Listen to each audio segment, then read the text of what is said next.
जनाब चेयरमैन, मैं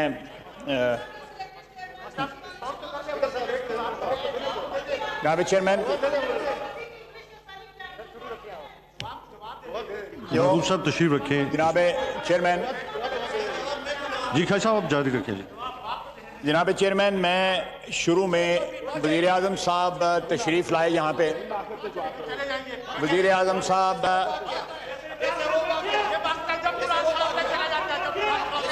no cross talk जी। अली मोहम्मद खान साहब अपनी साइड से। जनाब खाजी साहब एक मिनट तशरीफ रखें। वज़ीर आज़म की तकरीर में भी यही कुछ होगा। एक मिनट तशरीफ रखें जी।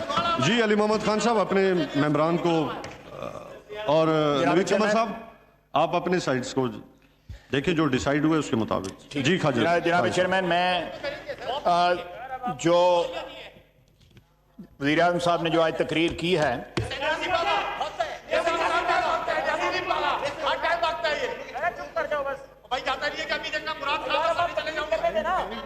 यार मुराद खान साहब थोक का जवाब दे दें, जो है दो बंदों का। खान साहब आप अपनी तकरीर जारी रखिए। ये ठीक है जनाब। जनाब चेयरमैन, सबसे पहले मैं वज़ीर आज़म साहब की तकरीर में जो तारीखी जो उन्होंने तारीख के मुतल्लक जो एक लेक्चर दिया है, मैं उसकी करेक्शन कर दूँ।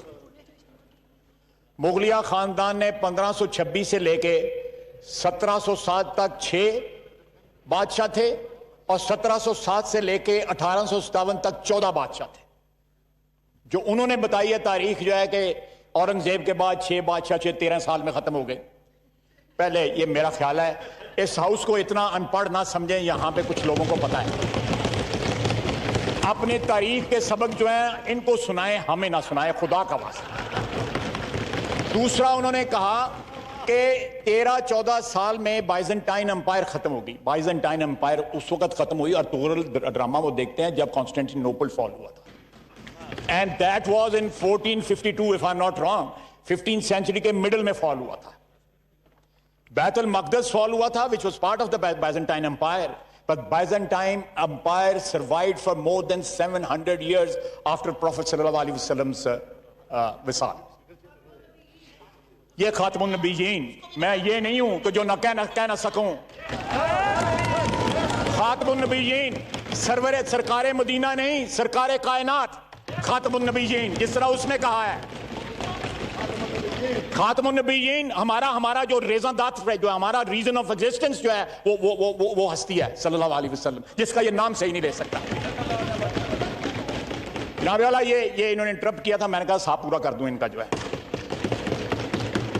दूसरा जनाब, ये जो फिगर्स उन्होंने कोट किए हैं, क्या जब वो कंटेनर पे नारे मारते थे या वादे करते थे उस वक्त उनको फिगर्स ये पता नहीं थी? ये फिगर 2013 में, 14 में, 15 में, 16 में, 17 में, 18 में जब इलेक्शन लड़ा था उस वक्त ये फिगर सारी मौजूद थी। करंट अकाउंट डेफिसिट जो है वो एक वाहिद इंडिकेटर नहीं होता।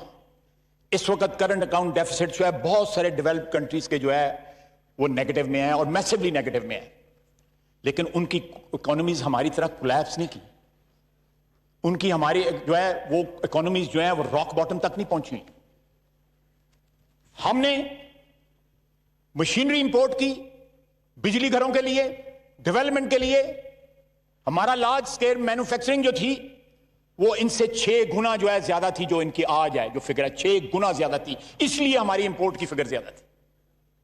इन्होंने डिवैल्यूएशन का कहा, जनाब वाला अगर 40% डिवैल्यूएशन हुई है तो फिर एक्सपोर्ट क्यों नहीं बढ़े? उसके बाद इन्होंने कहा कि हमने लॉन्ग टर्म में कन्वर्ट कर दिया है। जनाब वाला मैंने अपनी तकरीर में कहा था कि 10.26 से 10.96 एवरेज रेट चला गया है।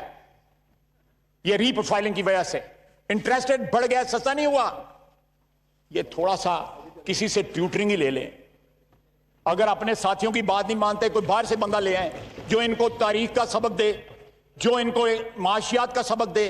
पता नहीं किन किन जो सबक की जरूरत है इनको, जो आके तकरीर करते हैं और फिर चले जाते हैं। जनाब वाला, जिस तरह बिलावल भुट्टो जरदारी साहब ने कहा है, हमारे साथ से किसी टीवी के ऊपर, किसी चैनल के ऊपर जो है ये मुनाजरा कर लें। हमें इनके मोनोलॉग की जरूरत नहीं है। यहां पे अगर तकरीर करते हैं तो जवाब लें, इतनी जुर्रत पैदा करें। ये फरमाइशी तकरीर थी और इसकी जबान भी फरमाइशी थी। ये फरमाइशी तकरीर थी।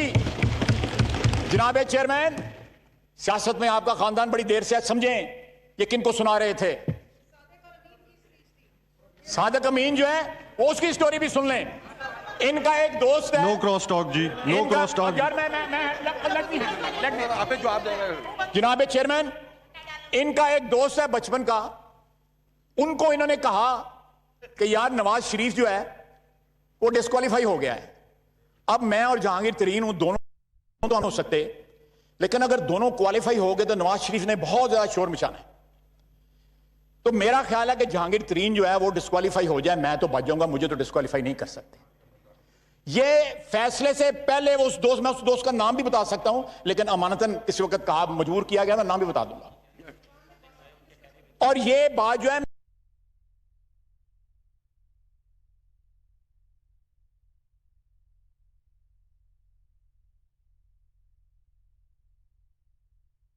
जब मेरिट की बात करते हैं तो सनाउल्लाह को झूठे केस में अंदर किया जाता है, उसके ऊपर हीरोइन डाली जाती है, और जो अरबों रुपए का गबन कर गया वो जाके लंदन में जाके याची कर रहा है। ये मेरिट है, ये रियासत मदीना का मेरिट है, जहां पे वो एक सफ में खड़े होते थे।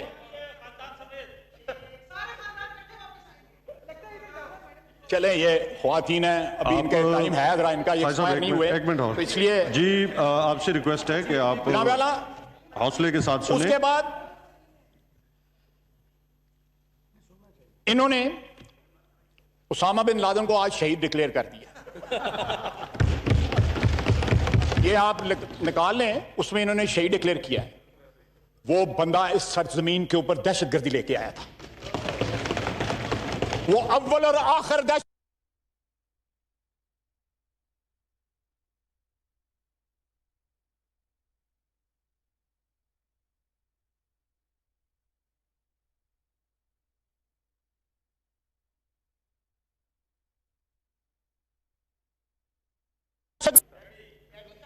जनाब आला, आपने तो पता नहीं कितने डैडी भुगता दिए हैं। मुशर्रफ भी डैडी था, अभी भी डैडी है, अभी भी मुशर्रफ भी डैडी था, अभी भी डैडी बैठा है। पता नहीं किस किस के चौखट पे जाके ये सजदा रेज हुए हैं। ये जिस तरह हमने इनकी तकरीर सुनी है, बैठते मेरी सुनते, बिलावल भुट्टो जरदारी साहब की तकरीर सुनते। हौसला पैदा करें, हौसला पैदा करें। बड़ा जिगरा चाहिए मुखालिफ बातें सुनने का। अगर इतना जो है मजाज जो है इतना नाजुक है कि गरां बातें गुजरती हैं हमें। 2 साल हो गए हैं, पाकिस्तान की तारीख में कोई वजीर आजम इतना कम अरसा नेशनल असेंबली में आज जितना इमरान खान आया है। आप निकाल लें, रिकॉर्ड में होगा। जनाबे चेयरमैन,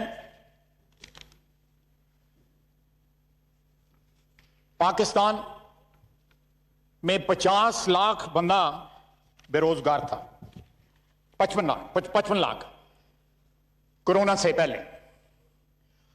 अब 1 करोड़ 20 लाख बेरोजगार की जो है सफ में चले गए।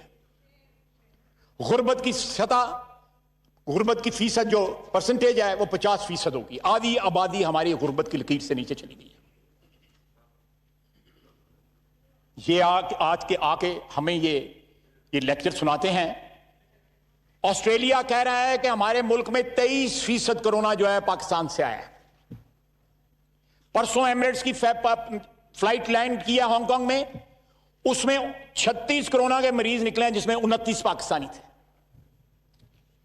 हमारी वैसे तो एक्सपोर्ट्स बड़ी नहीं है, लेकिन कोरोना एक्सपोर्ट करना शुरू कर दिया। जनाबे वाला, ये वबा जिस तरह बढ़ रही है, अल्लाह करे मैं गलत कह रहा हूं, मेरी दुआ है, लेकिन मैं हकीकत से मुंह नहीं छुपा सकता। हकीकत जो है उससे मुंह छुपाना जो है मेरा ख्याल सबसे बड़ी जो है बेवकूफी होगी मौजूदा हालात में। हमें मिन हैसुल कौम जो है वो हकीकत का सामना करना है, और इस हकीकत को सामने, ये सिर्फ नारा नहीं कि घबराना नहीं, ये फ्लू है। ये कोरोना है, ये लाखों बंदों की जान ले चुका है द वर्ल्ड ओवर। ये फ्लू नहीं है, ये जुकाम नहीं है जो आप लेक्चर देते रहे हैं। और आज क्रोनोलॉजी बता रहे थे कि मैंने फलां वक्त ये कहा था, मैंने फलां वक्त ये नहीं कहा था। ये जो अपोलोजेटिक टोन थी आज इनकी, जो टोन थी इनकी तकरीर में, और उनका क्या कहना कि मेरा किसी से कोई झगड़ा नहीं है। ये जब काबीना में एक वजीर जो है 2-2 4-4 वजीरों की, जिस तरह कहते हैं पंजाबी में, पत उतारे, और जो है एक वजीर जो है वो टीवी पे आके कहे कि ये हम तब्दीली में नाकाम हो गए हैं, और यहां पे तकरीरें करें इनके अपने जो है हुकूमत के खिलाफ, तो फिर टोन में इसी तरह ही मिन्नत समाजत वाली आ जाती है बात जो है। ज्यादा लंबी बात नहीं है जनाब चेयरमैन, ज्यादा लंबी बात नहीं है। ये टोन तब्दील कर लें, ये टोन में गाना भर लें, कुछ और कर लें, लेकिन जो तबाही इनकी सूरत में इस मुल्क पे, इस कौम पे जो नाज़िल हुई है, अगर उसको रिवर्स करना है तो इनसे जान छुड़ाना है। जब तक मासूफ कुर्सी में बैठे हुए हैं, तबाही का साइकिल जो है वो रिवर्स नहीं होगा इस मुल्क में। ये तबाही की अलामत, मईशत की तबाही, सेहत की तबाही, फॉरेन पॉलिसी की तबाही, और कश्मीरी रो रहे हैं। और आपने 182-86 जिस तरह बिलावल भुट्टो साहब कह रहे थे, उनको वोट दिलवा दिए, और फिर कहते हैं क्या क़यामत आ गई अगर वो सिक्योरिटी काउंसिल का गैर मुस्तकिल मेंबर बनना कोई बड़ी बात नहीं है, लेकिन 192 में 184 वोट लेना बहुत बड़ी बात है। हमारे तमाम सो कॉल्ड ब्रादर मुल्क जो है, उन्होंने अलग जो है उनको वोट दिया, इंडिया को वोट दिया। लोग नॉर्मली 150 या 160 या 140-45 के ऊपर इलेक्ट होते हैं, वो 184 में इलेक्ट हुआ है। Face the reality, head on face the reality, चाहे वो फॉरेन पॉलिसी हो या पब्लिक हेल्थ हो या इकोनॉमी हो, एवरीथिंग इज एलिंग एंड कोलैप्सिंग। और आप यहां पे आके हमें अपीज करने की कोशिश कर रहे हैं। इट्स टू लेट जनाब वजीर आजम, इट्स टू लेट। पानी सर से गुजर चुका है। ये बजट जो है, ये बजट नहीं है, ये एक टेम्पररी, अभी तो ये इनका सिलसिला जारी है। फ्लर्टेशन जो है IMF से अभी भी हो रही है। हमें कहा जा रहा है कि यहां पे FATF के लिए लेजिस्लेशन करो, 14-15 जो हमें लिस्ट दी गई है स्पीकर साहब की तरफ से लेजिस्लेशन की। आपने पिछले 2 साल में कहीं गुंजाइश छोड़ी है कि अपोजिशन आपसे कोऑपरेट करे? मैं फिर कहूंगा, 6 फुट के 10 फुट के फासले के ऊपर सनाउल्लाह बैठा हुआ था, जिसके ऊपर आपने 20 किलो जो है हेरोइन डाली। ये जनाब अली, ये सियासत तो जो है हमारे छोटे शहरों में, कस्बों में, थानों में होती है, जो वजीर आजम साहब ने की है इस 2 साल में इस मुल्क में। कि बुला लेते हैं SHO, 2 छितर लगाता है और कहता है जाके चौधरी को सलाम करो। लेकिन हम सब कुछ बर्दाश्त करेंगे इंशाअल्लाह ताला, सब कुछ बर्दाश्त करेंगे, सारी अपोजिशन बर्दाश्त करेंगे। And we will witness his downfall, rather elimination from politics. ये खुद कोरोना है इस मुल्क को जो चिमट गया हुआ है। ये खुद कोविड है, पता नहीं 19 है या 20 है या 25 है, कितने पॉइंट्स हैं इस कोरोना के? 18 है।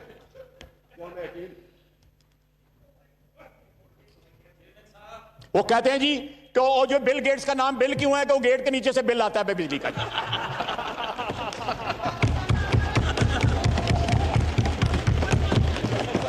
कहते हैं पाकिस्तान के पहले 92 क्यों आता है? इंटरनेशनल डालेंगे 92 में हमने कप जीता, इसलिए 92 आता है। वाइंड अप प्लीज जी। और डेंटिंग पेंटिंग करने वाले को ये डेंटिस्ट कहते हैं। तो जनाब वाला, ये खैर ये कॉमिक रिलीफ भी बीच में होनी चाहिए, माहौल बहुत सीरियस हो गया था। जनाब वाला, मैंने कोई नाम नहीं लिया, अस्तगफुरुल्लाह, मैं कोई नाम नहीं ले रहा।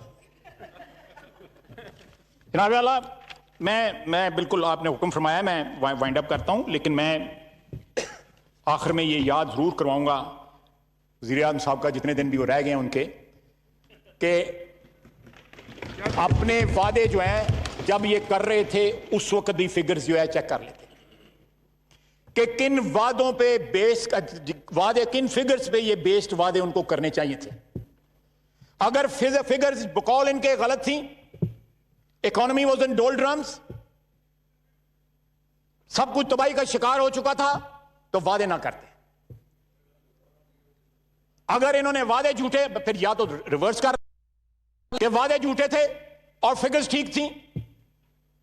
आज भी खड़े होकर टोटल डेट की जो है हमारी फिगर्स जो है वो गलत बता रहे थे। जनाब वाला, ये फिगर्स आप जो मर्जी बना लें, जो रियलिटी है रियलिटी है। आप इरेज नहीं कर सकते फिगर्स जो है, जो ट्रांसलेट हो रही हैं गुर्बत में, जो ट्रांसलेट हो रही हैं महंगाई में, जो ट्रांसलेट हो रही हैं करप्शन में, जो ट्रांसलेट हो रही हैं भूख में, जो ट्रांसलेट हो रही हैं मौत में। ये तमाम फिगर्स ट्रांसलेट हो रही हैं, आप रोक तो नहीं सकते इनको। तो यहां पे आके एक तो खुदा का वास्ता है, ये तारीख जोग्राफिया का लेक्चर हमें ना दिया करें। ही इज वेरी डेफिशिएंट, उनका इतना नॉलेज डेफिशिएंट है जिसका कोई हिसाब ही नहीं। जिस किताब का उन्होंने रेफरेंस दिया उसको दोबारा जाके पढ़ें। यहां पे रेफरेंस इसलिए ना दें कि लोगों को इंप्रेस करने के लिए कि मैं कोई नॉलेजेबल आदमी हूं। जो असलियत है लोगों को बताएं, और कौम को पता लग गया हुआ है असलियत का। उसके जो मर्जी डेंटिंग पेंटिंग करवा लें उसके ऊपर, ले बॉडी तो वही रहनी है। तो जनाब वाला, मैं ये तकरीर ना होती तो हमें भी ये जरूरत ना पड़ती ये सब कुछ कहने की, लेकिन what ever he said was far far from reality. Thank you. और रियलिटी जो है इस कौम को पता है कि आज के हालात की क्या रियलिटी है।